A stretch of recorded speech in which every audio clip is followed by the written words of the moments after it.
Hello tout le monde, donc aujourd'hui on se retrouve pour une nouvelle vidéo. Aujourd'hui nous sommes le 10 décembre, ça avance grave vite.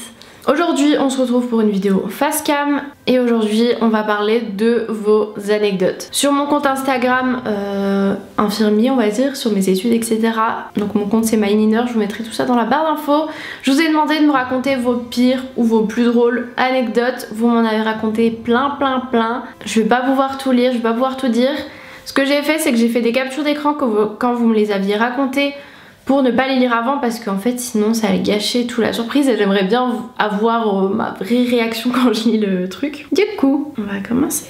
Où est-ce que ça commence? That is the question. Allez, c'est parti. Sachant que je vous ai demandé vos anecdotes à l'hôpital et du coup il y en a qui m'ont raconté en tant que patiente et d'autres en tant que soignant. Infirmière, je bossais de nuit. Arrive le matin vers 6h avant la relève, je vais faire les prises de sang. Je rentre dans la chambre, je m'installe, je commence à regarder les veines du patient, j'en vois une belle, je la pique. Tout se passait bien, le patient me dit « Ah, vous avez bien réussi ?» Et moi je sais pas quoi. Et moi je sais pas pourquoi je lui sors « Ouais, elle est bien dure et droite, c'est parfait, gros blanc. » Ah bah tu m'étonnes. La gênance. Mais ça, à qui ce n'est pas arrivé de dire des choses comme ça et tu te rends compte mais pourquoi j'ai dit ça? Je suis infirmière en psychiatrie, on accueille les détenus en chambre d'isolement. Un détenu a obtenu par le médecin 2 heures de sortie de sa chambre pour manger avec les autres patients et profiter du jardin. Il a également profité de ça pour s'introduire 2 briquets dans l'anus, et mettre le feu à sa chambre dès qu'il l'a regagnée. À la grande frayeur de mes collègues et moi qui avons dû gérer ça. Oh, mais tu m'étonnes, mais en psychiatrie on voit des trucs. J'ai fait 2 stages en psychiatrie, mais ils s'imaginent des trucs, ils font des trucs de ouf, il faut tout surveiller. Et des fois, ils croient qu'on les voit même pas, qu'on les sent pas. Il y en a un, il était là pour sevrage. Le mec, il rentre de sa promenade dans le parc. On lui dit, t'as fumé? Il dit non.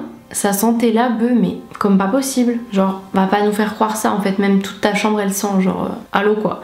On était obligé de tout leur enlever, fallait enlever les lacets de leurs chaussures, donc s'ils avaient des baskets à lacets, ben débrouillez-vous pour marcher comme ça. Les ceintures, s'ils ont des peignoirs, genre les ceintures de peignoir, fallait tout enlever. Pas d'écharpe, pas de trucs comme ça, on sait jamais quoi. La psychiatrie, c'est... Franchement, il y en a qui disent qu'on fout rien là-bas, mais je peux vous dire qu'il y a certains services où c'est chaud, très chaud. Bon, il y a certains services, clairement, tu fous rien. Parce que des fois, ils sont autonomes et t'as pas grand chose à faire. Mais il y a certains services de psychiatrie, c'est chaud patate. Alors, comment dire, j'ai été hospitalisée il y a 1 an et demi. On m'a fait mettre la blouse d'hôpital comme c'était pour un problème de dos. Je suis rentrée le matin et j'ai plus bougé toute la journée. Sauf que vient le soir et j'ai envie d'aller aux toilettes. Et là, je me lève, je marche dans le couloir. Je sens que c'est froid derrière, genre. Et je mets ma main, je remarque quoi? Que je marche depuis 10 minutes. Dans les couloirs en essayant de trouver les toilettes avec le cul à l'air, j'adore. Archi drôle. Si vous connaissez pas les blouses de patients, en fait les boutons sont dans le dos. Donc tu peux enfermer mais t'as le... En bas, ben, c'est un peu écarté, ça s'envole. Et c'est très souvent ça quand t'as des patients un peu âgés. Bah là du coup c'est pas le cas, mais des fois quand t'as des patients qui déambulent dans le couloir, les fesses à l'air, mais archi drôle. Enfin archi drôle. Voilà quoi. Moi quand je m'étais fait... hospitalisée. Après j'étais descendue pour une opération... Non, pour le don d'ovocytes. Parce que quand je m'étais fait hospitaliser, j'avais mes habits. Ou sinon j'étais tout le temps dans mon lit. Donc voilà, je me levais pas et puis les WC étaient dans la chambre. Qui m'appelle? Quand j'avais fait le don d'ovocytes, elle m'avait donné une blouse à mettre dans l'autre sens en fait. Qu'on voit pas mes fesses. Faut que je réponde.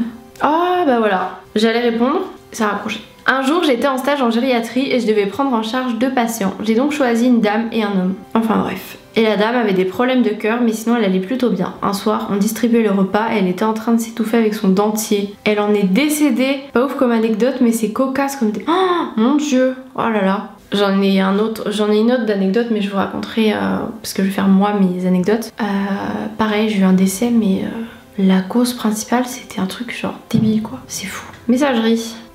Bonjour, c'est France 3. Écoutez, l'heure est peut-être mal choisie. Purée, oui. J'avais une petite madame de France 3 qui devait m'appeler.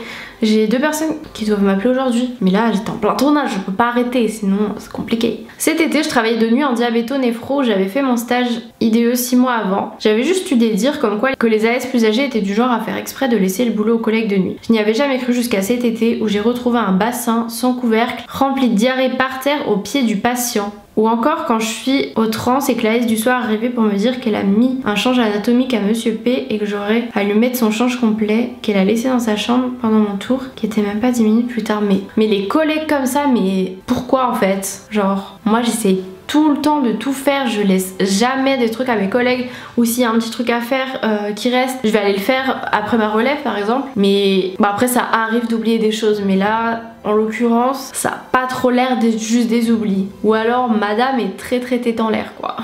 Ouais, il y a des collègues comme ça qui pensent pas que, en fait, quand elles partent, bah, il y a d'autres collègues qui reprennent le service, et c'est bien d'avoir un minimum de respect et garder le service clean et les patients bien. Des fois, tu retrouves les patients, ils sont comme ça dans leur lit, genre tu te dis mais c'est pas possible quoi. J'ai été opérée de 2 mâchoires il y a quelques années, et après l'opération, quand je suis remontée dans ma chambre, mes parents étaient là. J'avais genre trop envie d'aller aux toilettes, mais j'étais complètement dans les vapes à cause de l'anesthésie générale, et en plus j'avais les mâchoires immobilisées, donc je ne pouvais pas parler. Du coup, je montre à mon père qui était à côté de moi la porte des toilettes pour lui faire comprendre que j'avais besoin d'aide pour y aller. Entre l'anesthésie et la perfusion, je tenais pas debout toute seule. Et là, il regarde vers la porte que je montrais et me dit « Tu veux que je t'apporte la porte ?» Le pauvre, il était autant dans les vapes que moi je crois, et ma mère qui lui dit « Mais non, enfin, qu'est-ce que tu veux qu'elle fasse de la porte? Elle va aller aux toilettes. » Non mais, tu veux que je t'apporte la porte? Bah oui, tiens, une petite porte dans ton lit, je sais pas, on sait jamais, si tu peux en avoir besoin hein.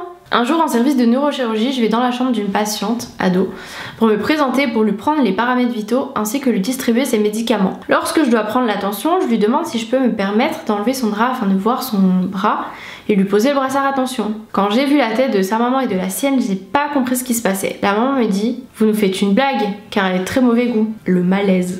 Je me souviens alors que pendant les transmissions, on m'avait prévenu qu'elle n'avait pas de bras. Le pire dans tout ça, c'est que ma collègue a fait la même erreur que moi quelques heures plus tard pour le contrôle de la température. Oh, c'est gênant. Mais je pense que c'est quasiment déjà arrivé à tout le monde, ou de... Moi ça m'est déjà arrivé de chercher le deuxième chausson du patient et en fait il était amputé. Donc il n'y avait pas de deuxième chausson en fait, mais c'est par réflexe. Genre un jour j'ai eu un accident de voiture avec une femme qui conduisait n'importe comment, le ton est monté, on s'est très fortement pris la tête, beaucoup trop même. J'étais étudiante et 2 mois après un stage en chirurgie orthopédique, je suis tombée sur cette dame qui était ma patiente. Mais ça, phobie quoi.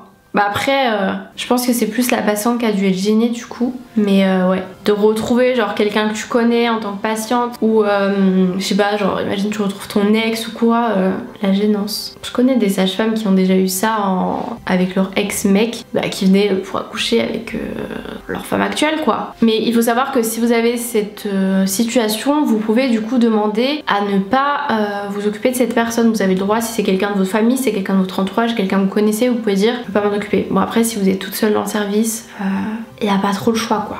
Moi c'est pas une bonne expérience. J'avais 16 ans, j'étais en pleine dépression et je refusais de me nourrir. J'ai été hospitalisée en pédiatrie et je ne voulais pas manger. La seule chose qui me remontait le moral c'était de voir mes amis. Et un jour l'infirmière m'a obligée en mangeant en me disant si tu ne manges pas, tu n'as plus le droit aux visites. Elle m'avait forcé à manger tout mon plateau. Lorsqu'elle est partie, je me suis forcée à tout revomir. Ça c'est une situation très compliquée. Dans le service où je suis, on a pas mal aussi genre de TCA, de choses comme ça, et franchement c'est pas facile, que ce soit pour les enfants, ados, ou pour nous, c'est compliqué à gérer. C'est pas une maladie genre comme un médicament, tu donnes le médicament et ça va mieux, tu rentres chez toi. C'est quelque chose qui est assez compliqué, et voilà, j'aimerais bien faire une vidéo d'ailleurs sur les TCA parce que je trouve que c'est hyper intéressant et peut-être que ça pourra aider certains d'entre vous qui sont atteints de TCA ou de dépression, parce qu'il peut y avoir des TCA qui sont dus à une dépression qui entraîne des TCA. J'étais USI en 3e année quand j'avais été réquisitionnée en tant qu'AS aux urgences de nuit. Un patient odieux et irrespectueux envers le personnel avait reçu un coup de couteau dans le ventre. Perforation des organes, etc. Il hurlait pour s'exprimer, se plaindre de douleur malgré les antalgiques, donc on ne faisait plus attention à lui et il devait rester en box en attendant d'aller au bloc. Je connais ces situations, j'ai été soignante aux urgences, c'est pas toujours facile. J'ai été patiente aux urgences, c'est pas non plus toujours facile d'attendre des heures. À un moment, je rentre dans son box, je le retrouve à moitié levé du brancard avec le pantalon baissé, il hurlait. Je lui demande de se rallonger car il risquait d'aggraver sa plaie et il me crie dessus. Putain, j'ai ch...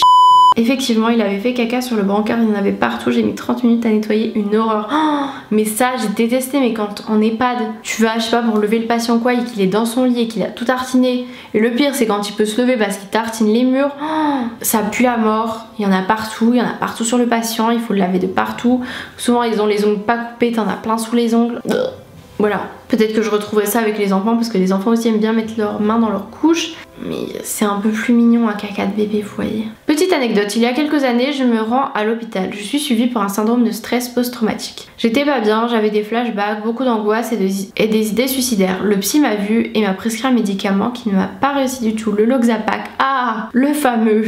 J'ai dû attendre dans le couloir le temps que ça fasse effet et là j'ai commencé à délirer. J'ai vu un médecin qui passait dans le couloir, il était habillé tout en violet et je me suis mise à crier à rire très fort en criant Tinky Winky.